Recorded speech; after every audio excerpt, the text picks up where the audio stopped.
A viva voz, a viva voz, la realidad en la voz de sus protagonistas. Las entrevistas de la brújula de la semana. A viva voz, a viva voz.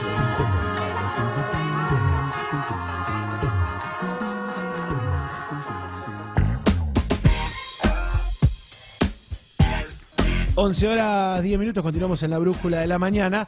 Y en las entrevistas, hoy teníamos ganas de, como hacemos siempre, ir un poquito más allá de la coyuntura, ir un poquito más allá de lo que está pasando todos los días, porque cuando uno empieza a ver más atrás, cuando empieza a ver la historia, cuando empieza a ver más allá de la coyuntura, empieza a entender no solo el problema, sino también muchas de las razones de los problemas que vivimos y los que van a venir. En la entrevista de hoy estamos en comunicación telefónica con Arnoldo Gómez, autor del libro, en su momento que tuve la deferencia de ser invitado a compartir con él la presentación del Proyecto K, la nueva hegemonía y el ascenso chino, que describía las relaciones del modelo económico kirchnerista con las empresas, los grupos económicos más vinculados al país oriental. Arnoldo Gómez viene escribiendo, está desarrollando últimamente, y eso es lo que nos pareció interesante compartir hoy, un poquito de la historia de la familia Macri ahora, ¿no? Que me parece que también tiene que ver con esto. ¿Cuáles son las relaciones de la familia Macri? ¿De dónde viene la familia del presidente actual de los argentinos? Cosa que a veces ayuda o da herramientas para entender también hacia dónde va. Arnoldo, te tenemos en comunicación. Buenos días. Buenos días, ¿qué tal? ¿Cómo estás? Muy bien. Bueno, un poco la idea es esa, ¿no? Ir contando y tratando de entender esta investigación que venís llevando adelante.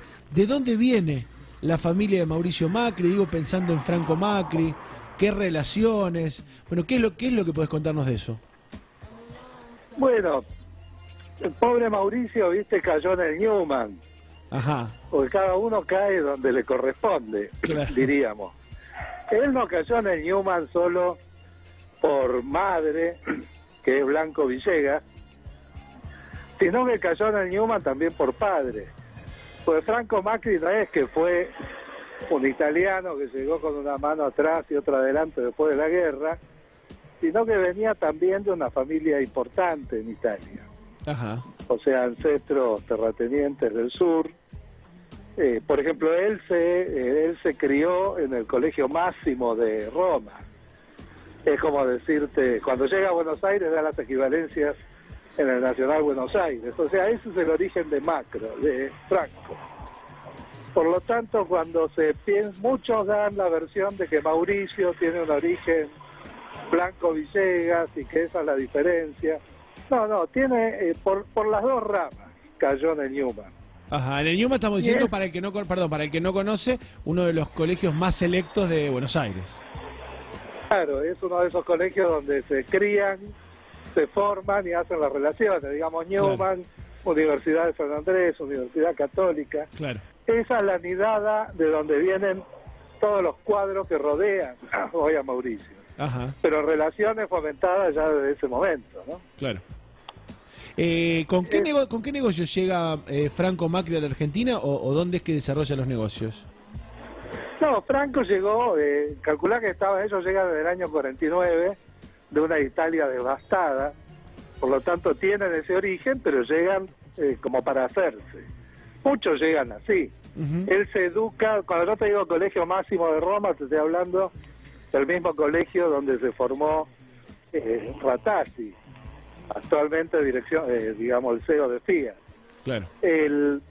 O sea, Franco llega con ese origen, arma una empresa urbana, sociedad anónima, se va formando, digamos, como un contratista de obra a lo largo de 20 años, en una evolución donde arma una empresa mediana, Maco, se casa con Blanco Villegas, eso le da un apellido que le permite enhebrar negocios y relaciones, pero hasta ahí llega como un empresario medio argentino, en una Argentina que era la Argentina, estamos hablando de la época de Perón, época de Frondizi, o sea, en otra etapa del desarrollo de la Argentina. Ahí es 1969, ya con la dictadura de Onganía, después de la fusiladora, cuando en la Argentina ya no es una Argentina donde un empresario se desarrolla con cierta facilidad, sino una Argentina en la que el mercado interno pasa a ser disputado por distintos grupos monopolistas, donde las empresas de Estado quieren ser rapiñadas por todo lo que se fue armando de la patria contratista. Bueno, ahí Franco Macri toma una opción. Ajá. No se ubica dentro de los que en esa época defienden el capital nacional, no se ubica dentro de los que defienden las empresas del Estado. Estamos hablando 1969, año del Cordobazo.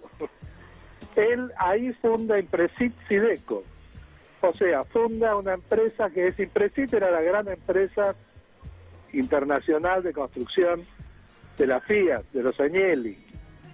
Impresit Sideco, que es la empresa fundacional de Franco Macri en las grandes ligas, es una empresa que tiene 51% Fiat, 49% Macri. Perdón, Arnoldo, digo, estas relaciones con Fiat las trae desde cuna, digo, ¿no? Franco Macri tiene que ver con las relaciones europeas de su origen y que después mantiene, ¿no? Porque siempre parece ligado a los italianos, a los europeos. Mira, lo seguro es que está esta fundación de Impresit Sideco. Claro. Cómo se fueron armando los lazos son muy, por ejemplo, el síndico de Impresit Sideco es Alfredo Lisdero. Alfredo Lisdero es un hombre que nacido en Italia, que se doctoró en Turín. Por ejemplo, todo esto que ahora aparece en los Panama Papers. Sí. Todas esas empresas, la sede de todas esas empresas es el estudio de Alfredo Lisdero. Ajá. O sea, tuvo que ver con toda la evolución posterior de Macri.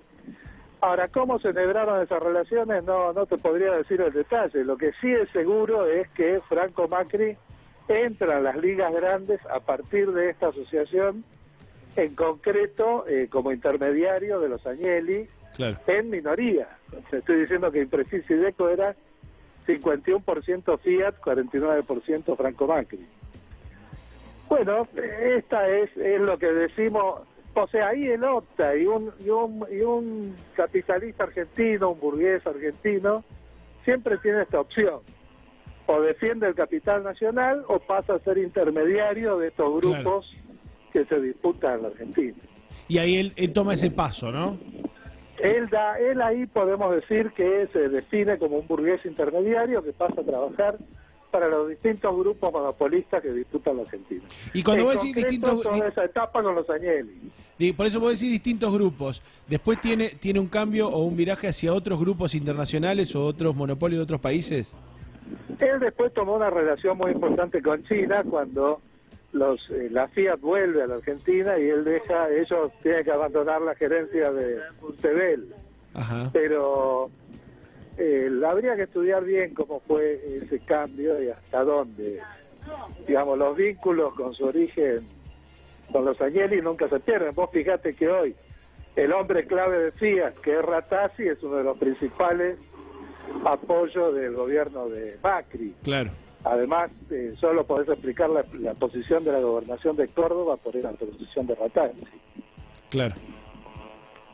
Bueno, en esa evolución, ponele, Lisdero era un hombre que tenía estrechas relaciones con von Buch, el CEO de Siemens, y arman lo que es la licitación de Atucha.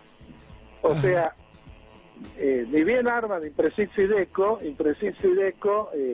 gana la licitación de Atucha, que era la primera central nuclear de América Latina. O sea, entró en las ligas grandes de movida, digamos. Mirá vos qué bueno, justo para pensarlo esta semana, cuando Mauricio anuncia la nueva central de Atucha con fondos chinos que anunciaron ayer, ¿no? Que va a ir a buscar a China en la inversión de 12.500 millones de dólares con fondos chinos. ¿Cómo repite en algún punto la conexión con la historia del padre? Va bien, pero además en esa relación de la central nuclear china hay intermediación directa de Franco Macri, por lo menos en los inicios del negocio. Claro. O sea, en todos los negocios donde él tuvo participación directa en la relación con los chinos, Franco Macri va con un 4%. Así que no estamos hablando de pocas cosas. Claro. Pero ese momento fue el momento decisivo, donde él entra ahí en las grandes ligas de la patria contratista en la dictadura de Onganía. Después su evolución es muy vinculada a la política, o sea, él es un intermediario que hace lobby con el Estado argentino y va buscando las fisuras, digamos, de esa conexión con la Tucha. Él queda muy conectado a la Marina, a Quillal, que fue el que armó no solo el entramado nuclear argentino, sino que Quillal en esos años va a Irán y es el que arma la base de todo el desarrollo nuclear iraní. Entonces, esa conexión le valió mucho a Franco Macri. Uh-huh. También hay que tener en cuenta que ponerle los Agnelli, la Fiat, en ese momento, ellos ven todo el impacto de lo que fue el Cordobazo, lo viven en vivo y en directo en las plantas cordobesas. Por lo tanto, ellos ven que la dictadura se va agotando y son de los que trabajan en la idea de que la vuelta de Perón era una necesidad. No como lo reclamaba la clase obrera y el pueblo, que lo veían con la ansiedad de cambios revolucionarios, sino que ellos lo piensan como una forma de contener a esa rebeldía obrera. Sí, incluso digo, Pero, una forma de acomodarse sí, para hacer negocios, nada distinto a lo que hizo Franco con el kirchnerismo, ¿no? Digo, más allá de la política, acomodarse según el viento. sí, o en todo caso no es más allá, sino entender los distintos pliegues de la política. Claro. Porque, por ejemplo, Ravel y Beaumont, que era el responsable de las relaciones internacionales de la Fiat, viajan en el avión de Alitalia en el que vuelve Perón a la Argentina. O sea, la Fiat estuvo directamente vinculada y comprometida al retorno. Claro. Sobre esa base, un hombre clave del grupo Macri, que fue Ricardo Sign, filtra como el segundo de Celestino Rodrigo en los equipos de López Rega. Y es Ricardo Sign el autor intelectual del Rodrigazo. Así como después ese fue un cuadro así siniestramente brillante para la reacción. Claro. Del mismo modo que Ricardo Sign después dio mucho libreto a los discursos de Martínez de Oz. Este hombre fue clave también porque con Lisdero y Ricardo Sign, antes del golpe, Macri copa el Banco de Italia y Río de la Plata, y esa es la base con la que él arma su primer holding. O sea, SOCMA está fundado en enero de 1976 en base a todo el vaciamiento que ellos hacen del Banco de Italia y Río de la Plata, con lo que compran Dicasa, Supercemento, suman la aseguradora Juncal y La Estrella y arman SOCMA, El holding. que es el primer holding en la Argentina. Esto está armado antes del golpe de Estado y bueno, con esta base y vinculados como quedan después ellos hacen la obra civil de la planta de Aluar, lo cual fue otro dique importante, digamos, porque ellos con esa chapa de haber hecho la planta de Aluar se vinculan al sector hegemónico en la dictadura, que son los generales prorrusos. El golpe de Estado, el golpe genocida, fue un golpe llamado golpe del aluminio, golpe del acero. Ajá. Del aluminio, porque entregan Aluar a los Madanes. El grupo Madanes-Helvar era el principal grupo de acumulación interna de los rusos en Argentina, directamente vinculados al PC. O sea, mientras la dictadura está entregando a Aluar, que fue el primer acto de la dictadura, Helvar era condecorado en la Unión Soviética. Claro. O sea, ellos al hacer la planta de Aluar, con los antecedentes de su vínculo con la CNEA, más tener armado ya SOCMA, son el principal grupo de la patria contratista durante toda la dictadura. Leo acá a ver si estoy equivocado en un texto tuyo, digo, para dimensionar cómo avanzan con la dictadura, arrancan con entre 7 y 9 empresas en el 76 y termina la dictadura con un holding de 56 empresas. Claro, porque ellos van haciendo, mirá, si uno enumera todas las obras que ellos agarraron durante la dictadura, te cansás, incluida Yacyretá, porque ellos entran en Yacyretá a partir de Impresit y una subsidiaria que tenía la Argentina que era Iglis. El gerente de Iglis en ese momento era Cristiano Ratazzi, o sea, ellos vienen muy vinculados en esa mirada. Claro. Y claro, más bien que no podés aislar de que esa fortuna se amasó en medio de la sangre del genocidio, con la posición que han tomado ahora los dos jueces de la Corte Suprema, ¿no? Es de cuna también esa posición ideológica. Digo, ¿dónde entra Arnoldo Mauricio? Digo, ¿cuándo empieza a ser parte de la jugada económica de la familia Macri? Y bueno, Mauricio, criado en el Newman, digamos, y con toda esta familia, muy jovencito. Él se arma, por ejemplo, el contrato de Maldiva con Cacciatore lo arma él. Ajá. Tenía 21 años. También Mauricio, que en estos días salió a luz, como sabías muy fluido inglés, es el que manda a Nueva York a negociar con Trump. Un negocio que solo se entiende pensando en lo meteórico que fue esta evolución de los Macri, vinculado a los Agnelli, en todo ese periodo, que les permite a ellos hacer una cantidad de obras de construcción y emprendimientos inmobiliarios en toda América Latina, y se animan a desembarcar en Nueva York. Ajá. En Nueva York compran una cantidad de terrenos que eran de obra de casas viejas, ¿viste? Sobre la costa de Manhattan. De esas que uno ve en las películas. Claro, pero tenían contactos adentro de Nueva York para lograr una rezonificación. Hicieron un proyecto de un edificio, estamos hablando de 1979, 1980, un edificio de 150 pisos. Claro. Los bancos de Nueva York le exigen socio local, porque ahí sí hay defensa de lo imperialista, digamos. Y ahí es donde ellos entran a negociación con Trump, que lo sube en una limusina a Mauricio y lo despacha con un cheque exactamente por lo mismo que habían gastado en la compra. Y le dice, pibe, tomátela de acá, este es territorio nuestro. Bueno, o sea, ese es el inicio. Desde ahí entendés cómo fue la entrevista, ¿viste? Entre dos viejos mafiosos. Esa era la idea, ¿no? Quedaban una cuestión de vieja amistad, de viejos negociantes.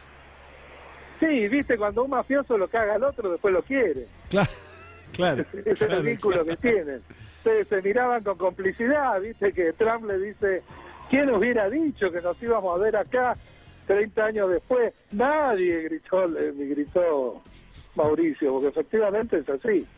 Dos mafiosos que jamás pensaron que iban a llegar como llegaron. Arnoldo, pero bueno, sí. Digo, para ir cerrando y pensar un poquito esto de la familia, ¿cuál es el rol que te parece que tiene hoy Franco Macri, que ha tomado, si querés, incluso menos protagonismo que durante el kirchnerismo?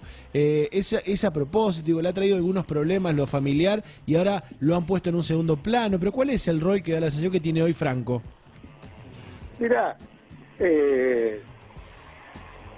yo creo que vos viste la película, como es la película sobre las mafias, cuando el hijo, el padrino, decís vos, de Don Corleone, ¿cómo viste El Padrino? Cuando el hijo de Don Corleone asume, van todos y besan el anillo. Bueno, cuando asumió Mauricio en la presidencia, vos fijate, revisá la crónica y las fotos de cómo fue toda la familia Macri, Calcaterra, a esa asunción, y que estaban atrás del palco cuando bailaba la jota Mauricio.